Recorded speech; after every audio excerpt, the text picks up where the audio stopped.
Kotekar bank ದರೋಡೆ ಪ್ರಕರಣದಲ್ಲಿ ಪ್ರಮುಖ ಆರೋಪಿ, ಇಡೀ ಪ್ರಕರಣದ ಕಿಂಗ್ ಪಿನ್ ಮುರುಗನ್ ಡಿ ದೇವರ್ ಮೇಲೆ ಪೊಲೀಸರು ಶೂಟೌಟ್ ಮಾಡಿದ್ದಾರೆ.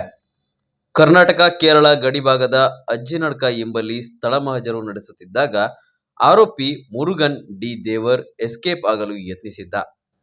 ಈ ವೇಳೆ ಪೊಲೀಸರು ಗುಂಡು ಹಾರಿಸಿದ್ದಾರೆ. ಕೋಟೆಕಾರು ಬ್ಯಾಂಕ್ ದರೋಡೆ ಪ್ರಕರಣದ ಪ್ರಮುಖ ಆರೋಪಿಯಾಗಿದ್ದ ಮುರುಗನ್ ದೇವರ್ನನ್ನ ಪೊಲೀಸರು ತಮಿಳುನಾಡಿನಲ್ಲಿ ಬಂಧಿಸಿದ್ದರು.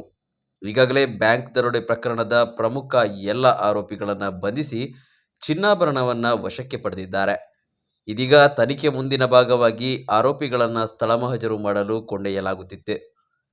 ಇಂದು ಮಧ್ಯಾಹ್ನ ಸ್ಥಳ ಮಹಜರು ಉದ್ದೇಶಕ್ಕಾಗಿ ಕರೆದೊಯ್ದಿದ್ದಾಗ ಪೊಲೀಸರ ಮೇಲೆ ದಾಳಿ ನಡೆಸಿ ತಪ್ಪಿಸಿಕೊಳ್ಳಲು ಯತ್ನಿಸಿದ್ದಾನೆ. ಈ ವೇಳೆ Ullal police inspector Balakrishna firing ಮಾಡಿದ್ದು ಕಾಲಿಗೆ ಗುಂಡೇಟು ಬಿದ್ದಿದೆ. ಸದ್ಯ ಗಾಯಾಳು ಆರೋಪಿಯನ್ನ ದೇರಳಕಟ್ಟೆಯ ಖಾಸಗಿ ಆಸ್ಪತ್ರೆಗೆ ದಾಖಲಿಸಲಾಗಿದೆ. ಘಟನೆಯಲ್ಲಿ ಪೊಲೀಸ್ ಸಿಬ್ಬಂದಿ ಮಂಜುನಾಥ್ ಎಂಬುವರಿಗೆ ಗಾಯವಾಗಿದೆ. ಮಂಜುನಾಥ್ ಮೇಲೆ ಹಲ್ಲೆ ನಡೆಸಿ ಮುರುಗನ್ ಪರಾರಿಯಾಗಲು ಯತ್ನಿಸಿದ್ದಾಗಿ ಪೊಲೀಸರು ತಿಳಿಸಿದ್ದಾರೆ. ಘಟನೆ ನಡೆದ 4 ದಿನದಲ್ಲಿ ಕಣ್ಣನ್ ಮಣಿಯನ್ನ ಬಂಧಿಸಿ ಸ್ಥಳ ಮಹಜರು ಕರೆದೊಯ್ದಿದ್ದಾಗಲೂ ಪೊಲೀಸರ ಕಾಲಿಗೆ ಗುಂಡು ಹಾರಿಸಿದರು. ಇದೀಗ 2ನೇ ಬಾರಿಗೆ ಗುಂಡು ಹಾರಿಸಿದ್ದಾರೆ.